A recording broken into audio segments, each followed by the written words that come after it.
All right, looks like we're live. Welcome to the Standout Business Show, where it's all about making a bigger difference by doing business differently. I'm Brad Powell, your Standout Business Coach, and today we're asking the question, is your brand legendary?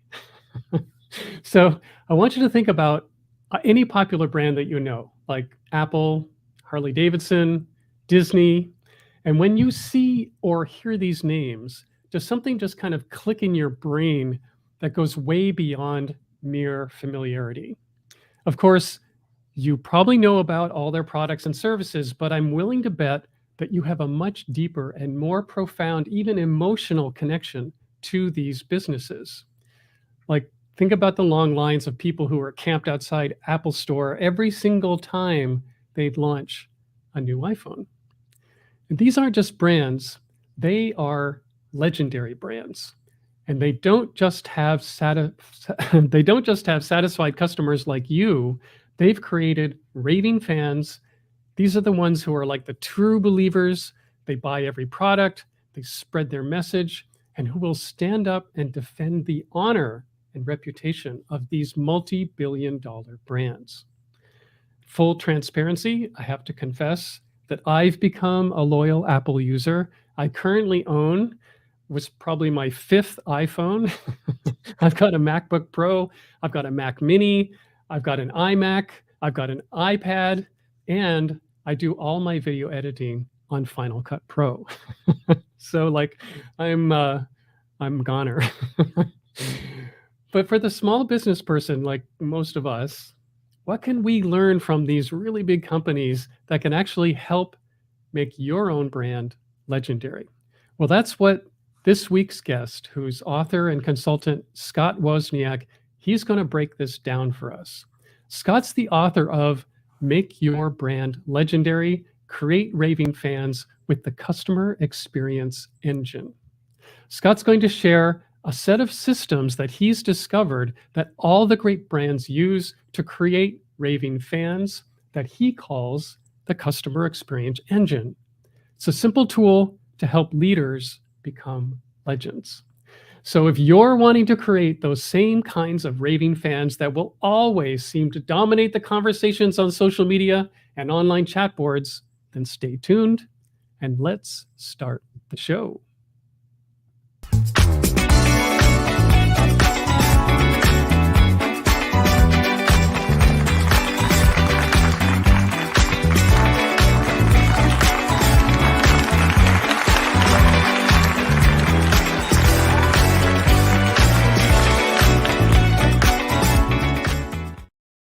All right, Scott, the crowd is cheering.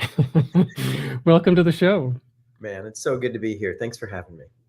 Yeah, and when it comes to looking at really large companies like Apple, for instance, just about the biggest and most lucrative company on the planet, a small business guy like myself goes, oh, they just must have some kind of magic trick. Like, how do they do this in terms of getting people who are dyed-in-the-wool, longtime Apple fans, always going to show up, the day of the next big event that they pull, and it just keeps happening again and again and again. And It's like, well, how do I compete with that, or how to do anything like that? And what I really like about the book that you've put together is that you've removed some of that mystique around it and really boiled it down to something very simple. So talk about that a little bit as we open up this conversation, like how your approach has been really in big part to kind of simplify this idea of, oh gosh, they're giant, they have tons of resources and money, I could never do anything like that. Yeah, it comes from my career. So I became a consultant, was traveling, trying to help people do things, and I got a couple of niche specialties. And then long story short, I had a really unique opportunity. I happened to go to high school with some of the folks that own and are senior leaders at the Chick-fil-A headquarters. Back then, this is 30 some years ago, I was like, hey, good luck with your little restaurant company. Hope you make it. They're going to make it. So I became this consultant, and then I was visiting home, hanging out with my old high school buddies, and they're like, wait, maybe you should come do this for us. And so I had a really unique job, and that job forced me into this simplification process you're talking about. because I didn't run a department. I floated across the company, and my job was literally this: go travel the world, go inside the great companies, learn how they do it, like several of them, and then come back and teach us about it. And it was that come back and teach us about it that was the challenging part on how do I summarize what I've done the last 9 months with these 7 companies or 5 groups? How do I explain it? What are the commonalities? And as we started doing that, we would just pick an area. Hey, we need to fix this area or improve this zone, or how do we change that? And we started noticing a pattern. Like, man, all of them have some version of this, and all of them have some version of that.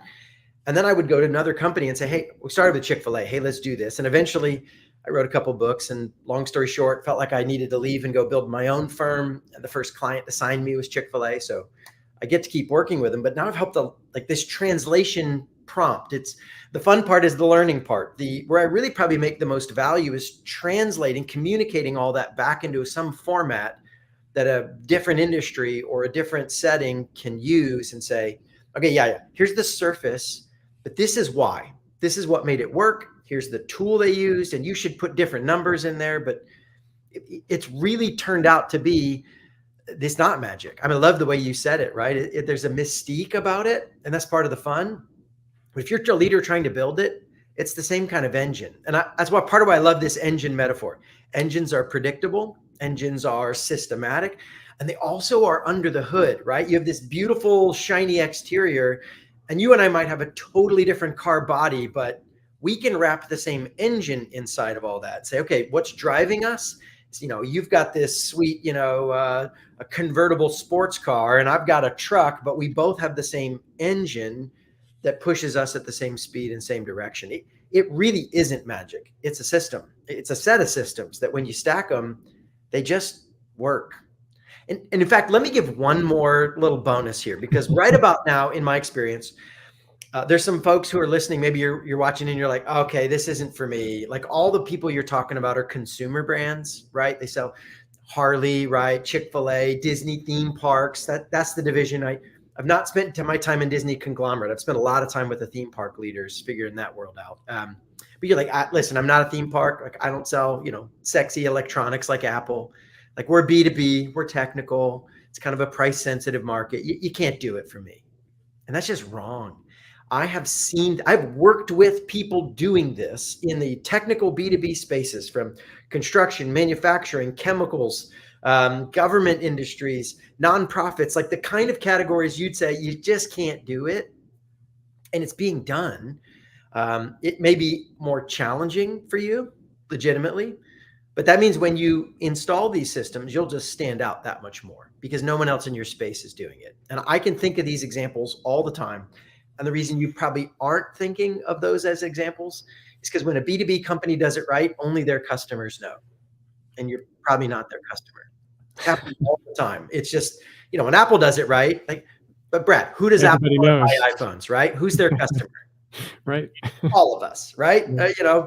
American business people, African tribesmen, everybody should buy an iPhone. But yeah, some of these other guys, you can do it and maybe nobody but your customers will know, but it can be done. So yeah, there is a pattern here. Yeah. Okay. Well, let's just walk through it. I mean, if the idea is that you can put the same engine parts under the hood of your business vehicle, and I've been watching these British mystery shows. Nice. And there's one recently, I came across one that's called Dogleash, and the guy he's like a chief inspector for Scotland Yard, and he drives a 1971 Jaguar. Oh, And it's now like my favorite car. It's like, I don't know where you get one of those, but I sure want one. So anyway, I want to put my cool legendary brand engine under the hood of that car. nice choice. So where do I start? Like, what's the very first step? Now, I've read the book and I kind of know some of the answer, but Sure. For the layperson out there, where should they be thinking? Yeah, Brad. It starts the fuel that pours in the engine we call customer insight. Do you really know your customers?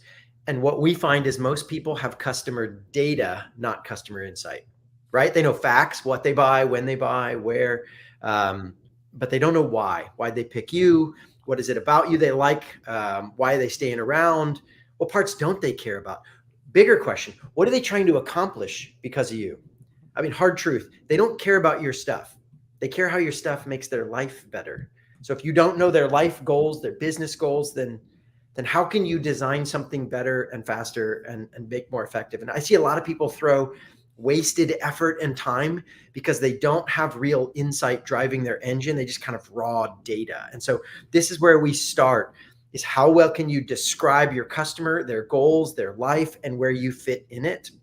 And the more insight and understanding and depth you have on really who you serve, the easier everything else is. Yeah, I think that's one of the mistakes that a lot of people make, and they're thinking about this. I mean, Simon Sinek blew up because of, he always say, start with why. Yes. And to me, it's like, yeah, okay, well, that's cool. Like, why are you doing this? You know, that's great for you. But it's really like, why does it matter to me? You know, yes. it really wants to be turned around. Right? Yeah. And that's a big missed trick, I think, in a lot of people when they read, you know, start with why and went, okay, all I have to do is sort of profess the mission that I'm on and why I'm so purposeful and I'm done. Yeah, it's the old field of dreams myth, right? If you Right. build it, they will come. And if you have a beautiful why, and so you get these really smart people who bury themselves in their garage for a year, dreaming and crafting, and then they throw it in the market and hope somebody reacts. It works sometimes, but only sometimes. If you really want to do this, you start with your customers' why and what they care about and where their pain points are and their dreams. And then you reverse engineer and say, well, now let's go in the garage and build something that will solve that problem. And it's much less risky. People think being an entrepreneur is crazy risky, and it only is if you get these backwards. If you actually know your people well, this isn't a wild swing in the dark that you hope somebody will like. It's like, no, I know what they want. They want that. Yeah, right, exactly. If you can do something where they feel like you're reading their mind, that seems to work well. Now, what's interesting is Apple got there, but didn't get there through a passive process. This doesn't mean you abdicate your creativity. Doesn't mean you don't put something new or different in the world. There's the old famous Henry Ford quote where he said, hey, if I would have asked my customers what they wanted, they would have said a faster horse. Jobs was kind of infamously arrogant about how he knew better. It turns out he did actually know better. I don't know that means we should be as arrogant as him. But how he knew better was because he went deep in that world, worked with those people, knew that stuff, and it was a bunch of his personal insights that were driving it. So I would suggest there were customer insights driving Apple's creative decision making. Now they do a lot of really advanced world-class customer insight work. But even then, Jobs was using customer insight. He just was using his own personal experience to drive that. Quick example, in the early Macs, he put fonts on the machine and like, it's just a business machine. Nobody cares about the fancy font. And he had personal experience with calligraphy in college that led him to say, hey, this is actually more meaningful to people than they realize. I saw the passion and what happens. So again, he tested it in the real world. He was a one-man customer insight team. So I don't recommend that approach because that's increasing the risk. You better hope you don't make mistakes. Yeah. And FYI, he made a lot of mistakes and almost, some of his in-between eras, some of those companies all collapsed and failed because he did not get the customer insight correct. But yes, even Jobs and Ford had an insight on what the customers wanted. That doesn't mean you do what they say, but you do understand them, right? Customers are really good at describing their dreams and pains. They're really bad at telling you how to fix that. That's your expertise. So you do bring something to the table they don't have, but it starts with what do they really want?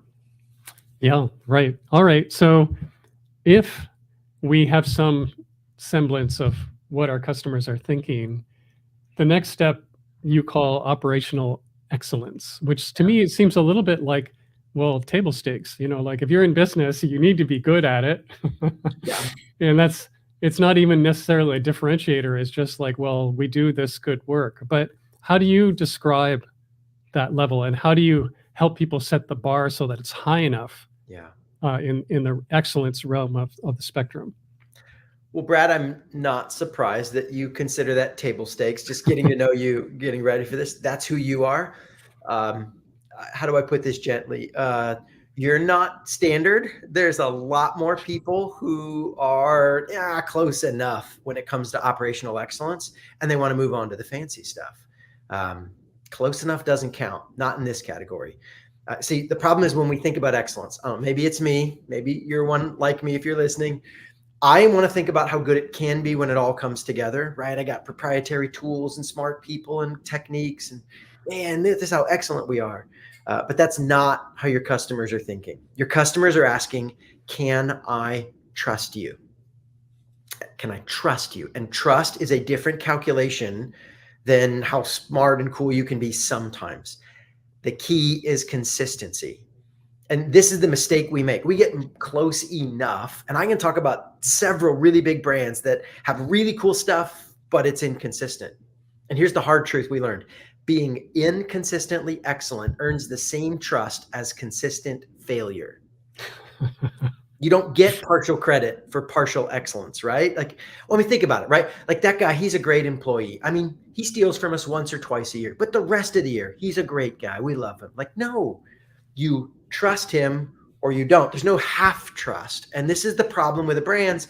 Like we get there, but we drop the ball 1 out of every 10 times. And I've seen brand after brand, like famous ones I could name, that get wrecked because they get about 90% consistent.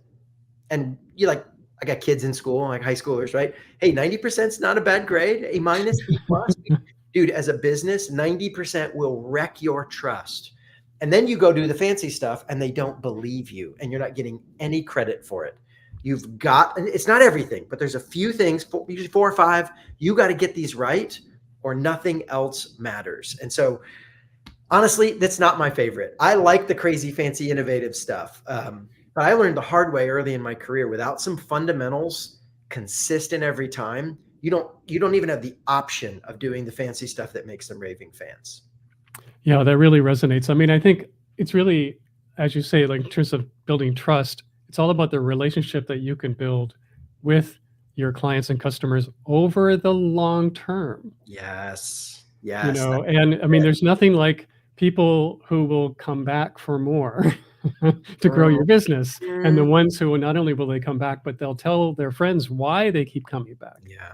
And you can't get that kind of loyalty without a really close and trustful relationship.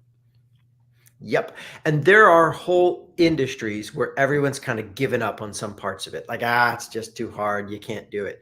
And if you show up as the one person that does this right, I mean, honestly, this is Chick-fil-A in the early days. They didn't have, when I was first knowing them, I mean, they had fans, but they didn't have most of the stuff people think of that's like make them so special. Their drive-through. When I first got to know these guys, they were almost entirely mall restaurants. There were no drive-throughs. The cow campaign hadn't been created. That's the eat more chicken stuff. None of that. I mean, brace yourself, Brad. They didn't even have Chick-fil-A sauce. These were the dark ages, man. And people loved them. You know why? Because they were one of the very few fast food places that was always fast, clean, friendly. The food was hot. I mean, like they just nailed the basics, and that alone is enough to build a solid brand. Because sadly, like most fast foods, like, I mean, it's not going to be good, but it's fast. And like, wait, you can do good and fast? This is crazy. So yeah, maybe you're in a category, you're like, it's just so hard. This is your chance. When you get that right, when you figure out all the systems that make it win, you'll be like, I'll give you a great example. One that's rocking and rolling right now is Buc-ee's gas stations. I don't know if you've messed with a Buc-ee's or seen this. They have raving fans. They don't sell gas any different than anyone else, but the way they do it, the bathroom, they're spotless and huge. The little touches, the staff, people go crazy for it for a gas station. Yeah, well, that reminds me, when I was young, and it seems like eons ago, we're talking last century. Right. But you could go to a gas station and they do things like check your oil and wash your windshield. I mean, that was just sort of service, man. The basic thing. And then they'd also they were like your neighbor almost, like we knew the guy at the filling station and we always went to the same one because he was like a friend of ours, and that's just doesn't exist anymore. And how hard could it be? Like, how hard could it be for any single filling station brand or company or chain to, up their game just slightly? Yeah, small difference, big impact. Yeah, for sure. All right. Well, I get a sense of that. So now we're going to move on to the third part of this. So jump in and tell us what that is. Yeah, so talk about small things. When we do the diagram, operational excellence is a big fat gear, right? It's a lot of time and effort and work. It's the momentum generated by that. You drop little gears and they just kind of run off that. So this next one in the diagram is a tiny little gear. These last two, it's personalized service is the one I want to talk about. It's this personal touch. See, we think the question your customers start asking now is, do you care about me? Do you see me? Do I matter to you? Or is this just another transaction for you? This is like one of those deep human desires is people want to be seen and liked. And so not a lot. This is unlike operational excellence where you're always trying to get it just consistent. Once or twice a year, do one or two things and you'll blow their mind. You don't have to be all-time best friends, but just like, I'll see you. And it's personal stuff. Like we'll use your name. We'll say Brad, not dear customer. We'll talk about your specific company or your situation, or we'll even put your name on it. Or maybe there's some tech that just proactively reaches out to you. This is not like something went wrong, I'm going to be nice in how I fix it. It's like, hey, nothing's wrong. How you doing? Just checking in. What's happening in your world? And so this kind of proactive, personalized, custom stuff, one or two things. Give them a gift. If you're in B2B, or maybe you're more retail and you're just going to send them a little message or a note that's personal to them. Handwritten cards. I mean, it's not that complicated. Once or twice a year, you just do something that says, hey, I know you particular. And that little personal touch unlocks this next kind of relationship. It's just like we were talking about with the filling station. He remembers you and knows your name. That's it. He doesn't have to like hand you, a box of chocolates every week and come to your house. The little touches are like, that's my guy. And it feels like this is a relationship, not just a transaction. And so, yeah, build trust. Can we count on him? And then now I want to know, do you care about me? And we just little things say, I remember you in particular, and I like you. And that unlocks another category of customer relationship. Yeah. And this ties in actually really nicely with the next gear, which is the memorable moments. Yes. And I want to just point out that all of these things, and this is like on with the theme of the show of standing out, like all this stuff is the way in which you're differentiating yourself. If you're doing these pieces and adding them, sort of stacking them together, all of a sudden you're quite distinctive from just about the way everybody else is operating. So let's talk about doing something memorable, because I think this is the stuff that excites me. It's like, oh yeah, of course, we want to create something that will stick in people's minds and own that bit of mind share. That's it. Okay, so if we've done everything but memorable moments, they love us and they aren't telling anyone about us. Just because we learned people don't tell facts. They don't even tell their feelings. They tell stories. So we have to create this little story that goes viral, or as you said, memorable moment is what we call it, something that pops. And here's the key. The mistake we made in the early days trying to figure out how to get people to talk about us is we tried to talk about ourselves. I mean, it's logical, right? Hey, if I could show you how awesome I am, everybody will come. And so I'm going to use Star Wars as the metaphor. I used to think, hey, I want to be Luke Skywalker. I'm the hero, right? And everybody come check it out. I got cool Jedi skills. And they might even believe I'm a Jedi. And it's not going to work. What we have to do is make a moment that celebrates our customer, not ourselves. They don't want to tell my story. They want to tell their story. So we make a moment that honors them, that celebrates something they're doing well. Now, how do we get business value out of it if they're the hero of the story, right? If they get to be Luke or Rey, we play the role of Yoda. We're the wise mentor, the guide that helps them realize, hey, you're not a moisture farmer. You're going to change the galaxy. Like, you're awesome. So we make a big deal out of them. And we, in a way that say, hey, we're able to help you get there. We're the people that help you reach this goal. You can see the customer insights coming back into play here. Like, what do they want? Hey, we're going to help them get there. And then we're going to say, hey, we're so glad we got to help you get there. Look at how awesome these people are, everybody. And this can be B2B. You celebrate the company and its projects. It can be a B2C kind of personal thing where you celebrate the individual life and the choices they're making.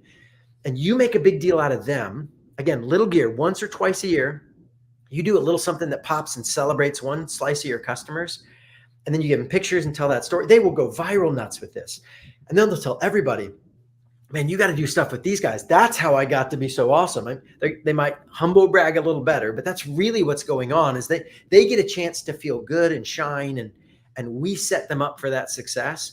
And you design those moments. Now, there's a little similarity between the personalized service and the memorable moments. They're both kind of make them special, but personalized services are really unique for a specific individual, using your name, your situation, whereas a memorable moment can be a little stronger. For example, like, you can have a really strong start when somebody signs up for the first time with you. You do this big epic kickoff that makes a big deal of how awesome they are and the choice. They're the kind of person that's willing to do this and step forward in their life. And aren't you great? Remember, we're celebrating them. But you got a whole packaged experience, and it might be pretty much the same package for everybody. So it's more standard than the personal touch, or grand finish. Some of you are project based and you want to do a grand finish, or maybe there's something that happens in their life, not your life, and you show up to elevate the moment for them. And so there's a lot of ways to do this, but it tends to be more standardized, and the personalized stuff is more individual, tiny messages. And so they combine in a really powerful way, where I'm like, hey, I see you, Brad, I'm doing this. And then once in a while, I throw an epic event and you qualify, and let's honor you as a part of that. It gets really, really cool. And that's when things go viral. That's when your customers bring you customers who bring you customers. And that's when it's like, buckle up, because you're in a growth engine, man. And that's how you take a little brand like Apple and turn it into the behemoth, is because it's just like, you just keep cranking this engine, man.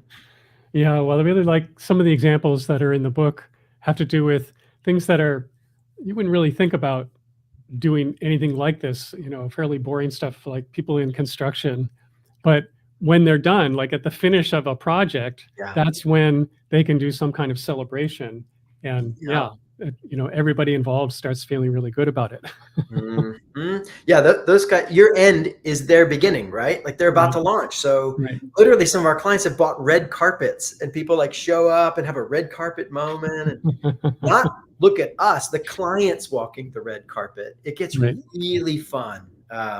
Yeah. And I can tell you, this is a really satisfying, I told you this is the stuff I love most. This is really delighting and satisfying them. And it makes me feel really good. Like I'm legitimately celebrating something they're doing well. We need more of that in this world. There's way too many cut people down moments, man. More of us need to celebrate the parts that are working. Yeah, for sure. All right. Well, we've kind of gone through all the gears, and we're getting close to the end of our time today. If there's just one more thing that you'd like to throw in around how to be legendary, what would that be? Yeah, great question. I would say the number one piece of advice we give to people who are starting this process is do an assessment of your current reality. So I'm going to oversimplify strategy and company building. It's Google Maps. Where am I today? Where do I want to go? What are my route options to get there? Pick one, right? And the mistake most people make is they assume they know where they are, and they spend all their time dreaming about where they can be and talking routes, and they get in arguments or waste resources because they don't really fully see where they are. Do a deep dive assessment. A lot of companies are like the old allegorical bunch of blind men trying to describe an elephant, right? They all are touching a different part, and they have wildly different descriptions. Like it's a big fat tree trunk, and no, this is a big floppy leaf. And they're all accurate, but none of them are seeing the whole picture, right? So this is what we see a lot of companies is the leaders get together and they all have a different view, and they assume they all agree, and they assume they know what's going on. And man, your customers have grown and changed. The market's changed. Maybe you just grew as a company, and the way you show up's differently. And so you're running on old data or narrow data or both. And so get a deep, honest, serious assessment of where you are. And what you will find is it radically simplifies, like, oh, well, if once we all see this, well, man, we know we should do this and this. Those are clearly the top two things that will make us better in the next year or two. Let's go do that now. And so don't assume, do an assessment. And that unlocks so much movement forward here. In fact, I would say do an assessment on the engine, right? Like pick each part, say, how do we do with a customer insight? How's our operational excellence? Like check, check, check, assess your engine, and gosh, it should be pretty clear what you ought to do next. Right. All right. Well, that's so great. This is way cool. If people are now inspired they want to either get a hold of you or they want to go buy your book, Yeah. what's the best way for them to reach out? Yeah, check out my company. We got links to my personal podcast and newsletter, the company stuff. We help you with assessments or do training and all that fun stuff. So any of that's interesting, here's the company. It's swozconsulting.com. That's SWOZ consulting.com. And you got links to everything there. So yeah, check us out on swozconsulting.com. And hey, if we can help you, even if just by giving you some cool ideas from our newsletter, go be legendary. Don't settle for regular. Right, there you go. Go be legendary. All right, Scott. Well, I'll make sure that links to your site are in the show notes. And thank you so much for coming on today. This has been great. Yeah, it really has. Thanks, Brad. All right. And for those listening at the end, I just want to remind you that if you want to go and grab the entire archive of the Stand Out Business Show, just go to standoutbusiness.show. It's all there, all the audio, all the video, all the extra show notes and freebies that the guests have dropped in there. You can binge to your heart's content. We go live every single Tuesday at 11 a.m. Eastern Time. And until the next time, so long.